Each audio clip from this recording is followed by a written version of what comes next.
noches, bienvenidos a esta casa, no es hotel. Esta noche me quiero salir un poco de la coyuntura. Han ido sucediendo, hace poco la vicepresidencia ha entregado 4 tomos del pensamiento de Fausto Reynaga. Entiendo que vienen muchísimos más textos de Fausto Reynaga, creo que van a llegar hasta 10 tomos. Y esta noche me ha interesado con un colega de ATV saber si el proceso de cambio, el que el MAS denomine el proceso de cambio, está logrando recuperar el pensamiento no solo de Fausto Reynaga, sino el pensamiento indígena. Otros intelectuales indígenas se está tomando en cuenta. A veces parece que estamos en un estado que fuera un poco más marxista. Hay otras corrientes muy fuertes del indigenismo, etcétera, pero es justamente de eso que hemos invitado a hablar esta noche. Alguien que hace un programa sumamente especial también para ATV y que nos habla permanentemente de estos temas, y no solamente esto, sino de todo lo que hace a literatura, todo lo que hace a cine. El periodista Sandro Velarde, perdón Aliaga, no sé por qué te estaba diciendo Aliaga. Sandro Velarde con nosotros. Sandro, qué gusto tenerte esta noche en esta casa, en nuestro hotel. Yo te veo todos los sábados, lo comentábamos antes de entrar. Me encantan tus programas fundamentalmente porque tocan temas de los que no hablamos demasiado. Estamos todo el tiempo alimentados de la coyuntura política, de todo lo que sucede en el día a día, de dar la noticia, qué sé yo. Y a veces no hablamos de temas sumamente importantes como los que tú hablas constantemente, de nuestros pensadores, René Zavaleta, Fausto Reynaga, etc. Esta noche quiero que hablemos de Fausto Reynaga y otros pensadores bolivianos y quiero darte la bienvenida, Sandro. Susana, muchas gracias. Es un placer para mí estar en esta casa, en nuestro hotel. Te voy a devolver el halago porque definitivamente este programa se ha convertido en un referente de la televisión y del análisis político. Te sigo desde hace bastante tiempo porque eres una muchacha, puedo decirte muchacha, muy joven y con una certeza, con una fuerza, con una ubicación muy completa. Y bueno, debo felicitarte porque representas al sexo femenino, una mujer que piensa, una mujer que se enfrenta además a semejantes tigres que has tenido aquí. Y te felicito definitivamente. Creo que esta casa, no es hotel, se ha constituido ya en un referente a la televisión. Sandro, yo me sonrojo de pocas cosas y esta noche me has hecho sonrojar. Te agradezco mucho todo lo que me estás, todas las referencias, de verdad te la agradezco muchísimo, me emociona mucho que lo digas. Sandro, quiero hablar de Fausto Reynaga esta noche, como ya lo he anunciado. Vi uno de tus programas hace más o menos un mes, que has estado también hablando sobre el tema.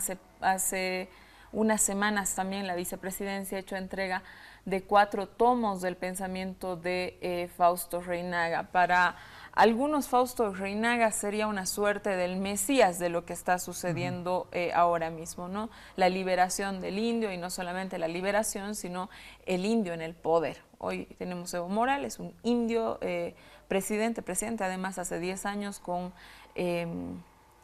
todo lo que sabemos, con toda la votación que tiene por detrás el presidente Morales. Pero quiero que tú, en calidad de historiador, nos digas quién era Fausto Reynaga, ¿no? O sea, más un filósofo. Fausto era un historiador, era un pensador, era un rebelde. ¿Quién era Fausto Reynaga? Bien, lo que, digamos, está sucediendo hoy en día no es nada gratuito. Es decir, debemos transportarnos precisamente casi al final del primer centenario de la República, en el cual el liberalismo empieza a decaer. Y ahí es donde empiezan a emerger nuevos pensamientos, empiezan a emerger los nacionalismos, por ejemplo, a imitación, si quieres, o influencia del nacionalsocialismo alemán. Empieza a emerger corrientes de izquierda como el Partido de Izquierda Revolucionaria, el famoso PIR. Empieza a emerger el POR el Partido Obrero Revolucionario, y empiezan a mostrar, digamos, estos inconformistas, los llama un escritor, un historiador argentino, Pablo Stefanoni, que ha presentado recientemente su libro. Estos inconformistas empiezan a mostrar y reflejar una influencia muy fuerte, ya que el liberalismo empieza a decaer con esas ideas de construir una Bolivia mirando a Europa, una Bolivia muy, digamos, gamonal, terrateniente, donde manejaban los tres varones del estaño todas las políticas, ponían y cambiaban presidentes. Y esta situación viene precisamente con la emergencia de estos nuevos movimientos. Y ahí, digamos, como tú sabes, el MNR empieza a emerger con mucha fuerza. Te decía, la izquierda también empieza. Hay otro pensador que hay que rescatar, lo que es Tristán Marov. De Tristán también te voy a preguntar. Él es si quieres, parte de esa aristocracia, pero de esa aristocracia pensante, ¿no? Y entonces, digamos, hasta ese momento, Fausto Reynaga, Félix Reynaga Chavarría, que era su nombre verdadero, empieza a vincularse al movimiento nacionalista revolucionario, es diputado de Gualberto Villarroel. De hecho, en la obra de Fausto Reynaga se lo lee alabar a Víctor Paz. Una cosa que, claro, me ha llamado la atención, pero continúa. Sí, entonces te decía que él está vinculado muy fuerte al gobierno de Villarroel porque era, por ejemplo, el socialismo militar. Eran socialistas que habían retornado de la guerra del Chaco, no tanto socialistas, sino eran militares que empiezan a comprender el proceso social y empiezan a dar los lineamientos en lo que significa RADEPA, razón de patria. Entonces, a partir de la creación, digamos, de una conciencia nacional, los militares empiezan con Germán Busch, Gualberto Villarroel, hasta que asume el poder Gualberto Villarroel. Y Fausto Reynaga es muy simpatizante en una primera instancia. Es paradójico porque Fausto Reynaga es admirador de Gualberto Villarroel, un militar, y también a finales del año, también se va vinculando incluso al gobierno de García Meza, imagínate. O sea, es una transición muy complicada la que realiza Fausto Reynaga, pero esa es en la etapa, digamos, más casi al final de su vida. Entonces, primero hay que identificar la atmósfera, la etapa en que vivía. Todavía era muy fuerte el racismo, ni siquiera la discriminación. El racismo era muy, muy duro. Lo hemos visto el mismo, nuestro presidente, cuántas veces ha hablado que les cortaban las manos a los indios para que no puedan escribir, para que no puedan expresarse. Entonces, un indio, como era Fausto Reynaga, o Félix Reynaga en ese tiempo, porque lo de Fausto también es un elemento muy importante. Tú sabes que Goethe escribe Fausto. Fausto, ¿no? Claro. Y la historia de Fausto es de un hombre que convoca a Mefistófeles, ¿no? al diablo, para que le dé la vida eterna, ¿no? Para que y Fausto pueda vender, si quiere, su alma al diablo. Entonces él exige que se le entregue la vida eterna, la juventud eterna. Y al final el diablo, o Mefistófeles, le pide, bueno, ya entrégame tu vida porque ese era el pacto. Y él le dice, no te voy a poder entregar mi vida porque hay una palabra fundamental que va a romper ese pacto entre tú y yo. Le dice el amor. Entonces, ese nombre de Fausto precisamente lo va a recuperar de Goethe para convertirse en esa fuerza telúrica de su discurso, pero ya entrado en los años. Perdón. Sandro, antes de que sigas continuando, lo que yo, y para que la gente nos entienda, quiero que vayas en paralelo describiendo cuál era este pensamiento de Fausto Reynaga, cuál era esta fuerza telúrica, este discurso al que ahora mismo estás haciendo referencia. Te decía entonces, de por sí no vino, digamos, ese pensamiento primero indígena y luego indianista, porque hay que diferenciar el indigenismo y el indianismo. Pero como te decía, estaba vinculado muy fuertemente al nacionalismo revolucionario, como lo ha estado vinculado René Zavaleta Mercado, lo han estado vinculado Carlos Montenegro, el Chueco Céspedes, que eran intelectuales del MNR. Fausto Reynaga era un indio que era ninguneado en ese tiempo, en esa élite pensante, en esos intelectuales. Bueno, y bueno, prácticamente no le daban mucha importancia a su pensamiento, porque él se adscribía al nacionalismo revolucionario y en su primera tesis, Mitayos y Yanaconas, él de alguna forma refleja ese nacionalismo revolucionario, pero siempre con una beta de indianista, ¿no? Él dice, bueno, el hombre nacionalista debe adscribirse a su patria, debe ser parte de la patria, debemos identificarnos como bolivianos, como gente de este país. Entonces, va, digamos, de alguna manera descubriendo poco a poco esta beta tan importante.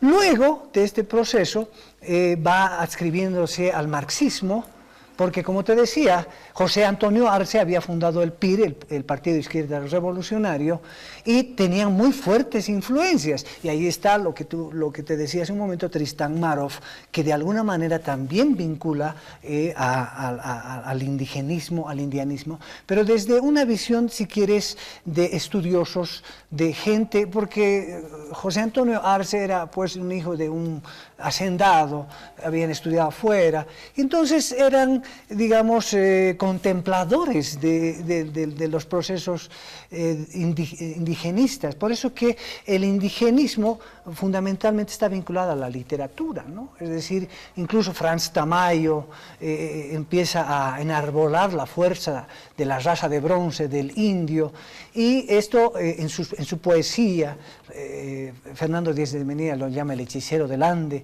y así Carlos Medina Celi, que es muy conocido en la literatura como el autor de la Chascañahui. Entonces, estos indigenistas se acercan a los indios, porque también a los indígenas también son conceptos que hay que saberlos manejar, son muy delicados. Se acercan a los indios desde una visión contemplativa, alabándolos, pero siempre de lejos, ¿no? Es decir, no se involucraban, no se compenetraban, eran más romántico el acercamiento a los procesos indígenas, porque, bueno, todavía se vivía un proceso casi feudal, ¿no es cierto? Y desde tu perspectiva, Sandro, tomando lo último que dices, el pensamiento de Fausto Reynaga logra romper ese romanticismo, o sea, más allá de este contexto que nos explicas, que era ninguneado, qué sé yo, Fausto Reynaga, tomemos en cuenta que él aprendió a escribir a los 15 años y después de los 15 años, imagínate tú que aprendes a escribir, te alfabetizas prácticamente a los 15 años, y luego él tuvo la opción de entrar a la universidad, vino a la ciudad, etcétera, ¿no? Logra en ese momento, desde tu perspectiva, Fausto, romper ese romanticismo alrededor del indigenismo y hacer una propuesta más política, más dura. Digamos, él se pone a pensar, porque él era también parte de ese indigenismo.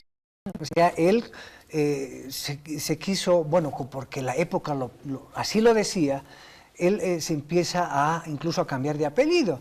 Hay una película, La Nación Clandestina, de Jorge Sanginés, en la que el protagonista es apellida Mamani y se cambia a Maisman, ¿no? Fausto Reynaga se cambia a Reynag.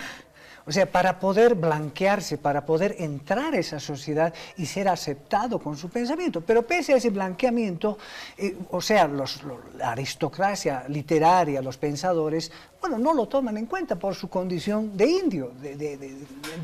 Bueno, decían, este indio, ¿qué cosa tiene que estar discutiendo con nosotros, que somos la élite pensante de este país? ¿O qué cosa me tiene que enseñar o qué decir? ¿Qué me tiene que enseñar? Entonces, esa élite pensante que recibía influencias del liberalismo, de Europa, o sea, habían sido formadas su pensamiento en Europa.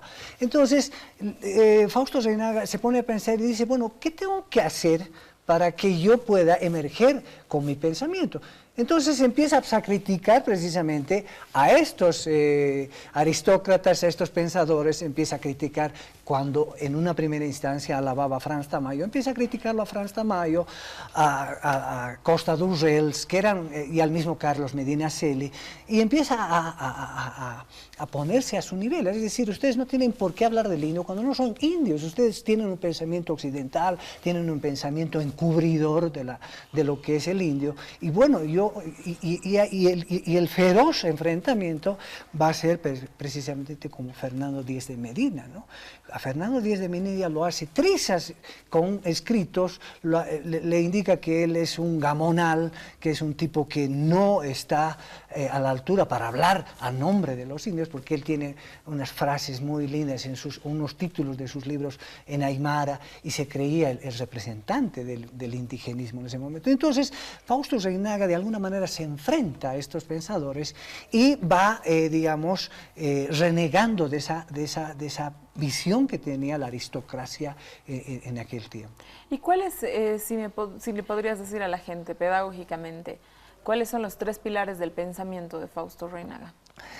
Bueno, lo que te decía, mira, son 3 pilares. Por un lado, Fausto Reynaga, te decía, se adhiere al nacionalismo revolucionario, se imprime del marxismo-leninismo, reniega de eso. Posteriormente empieza a elaborar, pero aquí hay un elemento muy importante, porque todo este proceso, Fausto Reynaga empieza a escribir, viaja a la Unión Soviética, es becado a la Unión Soviética, y ahí escribe el mesianismo del pueblo ruso. Entonces ahí va Fausto Reynaga, no va como turista, si quieres, muchas veces cuando viajan, siempre a los turistas nos llevan a los mejores lugares. Fausto Reynaga se va a escudriñar a los lugares más recónditos de la vieja Rusia y empieza a observar qué era esa revolución rusa. Entonces empieza a darse cuenta de que tanto el nacionalismo, el marxismo y el leninismo no representaban su ser. Entonces, volviendo, viaja al Cusco, y aquí es una cosa muy interesante porque hay un literato peruano que es José María Arguedas, nada que ver con nuestro Alcides Arguedas por si acaso, José María Arguedas, que escribe Los ríos profundos, y él narra un pasaje, te estoy hablando de Arguedas, de José María Arguedas, en la cual visita el Cusco y tiene una revelación. Lo mismo le pasa a Fausto Reynaga. ¿Por qué? Porque él, al ver esas rocas gigantescas, a ver esas construcciones, y empieza a decir, bueno, ¿qué es lo que está sucediendo? O sea, yo no obedezco al nacionalismo, no me interesa el marxismo ni el leninismo, pero tengo que encontrar una beta para que yo pueda construir un discurso propio. Y ahí es donde, según Fausto Reynaga, es una revelación andina, es una luz de los achachilas, y empieza a elaborar lo que se denomina la revolución india. Es decir, en esos momentos de revolución en gran parte de Latinoamérica, los procesos revolucionarios, entonces dice, bueno, ni revolución socialista que se había producido en la URSS, ni revolución nacional que se ha producido acá, tiene que ser la revolución india. ¿Qué es lo que sucede cuando Fausto Reynaga empieza a plantear la revolución india en ese contexto?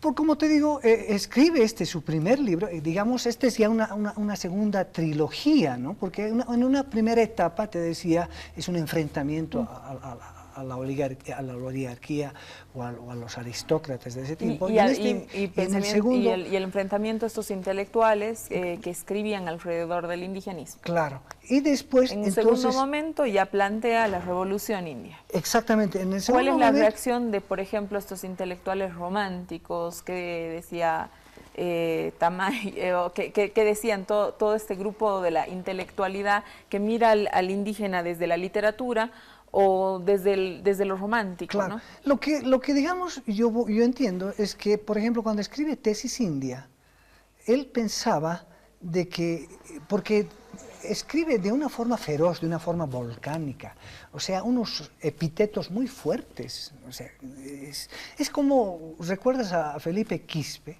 En algún momento su discurso era muy radical. Yo no soy indio para sostener a alguien ni apoyar a alguien. Usted va a venir aquí a hablar conmigo, decía, ¿no?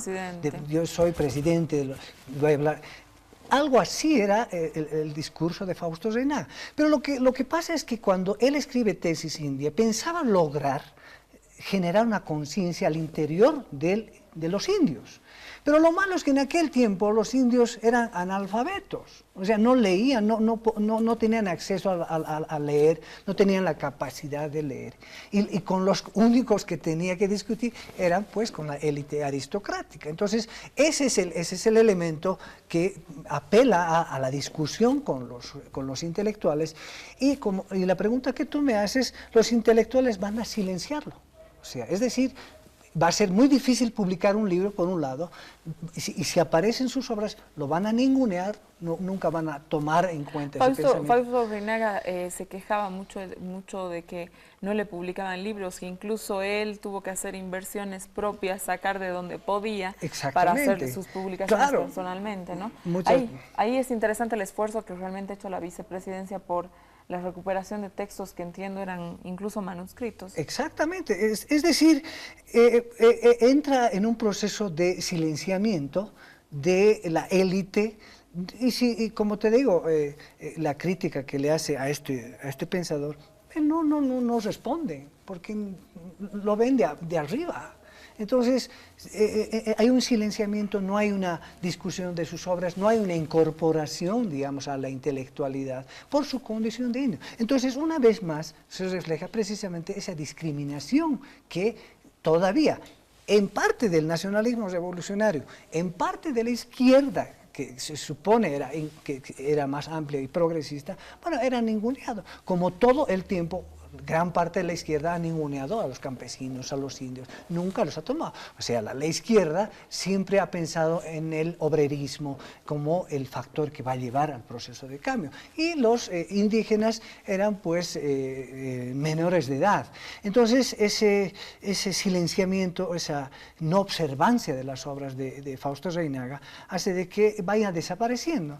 Y, digamos, en una segunda instancia, Fausto Reinaga, para poder acceder al poder, para poder hacerse escuchar, funda un partido, el Partido Indio Boliviano, ¿no? Y la segunda publicación es Tesis India, que de alguna forma muestra todos estos elementos de reivindicación india, ¿no? Porque hay que diferenciar los conceptos que te decía.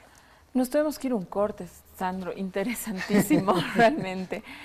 Nos tenemos que ir a un corte y ya volvemos. Estamos hablando con Sandro Velarde, nuestro historiador de ATV, el que hace historia de profundidad. Esta noche estamos hablando de Fausto Reinaga, pero no solamente nos vamos a quedar en Fausto Reinaga. Queremos hablar de el pensamiento indígena, aquel que por ahí no se ha recuperado. ¿Qué ha pasado con Tristan Marov? ¿Dónde está la obra de Tristan Marov? ¿La vemos ahora? Eso nos vas a contestar al siguiente bloque, Sandro. Quédese con nosotros en esta casa, no es hotel.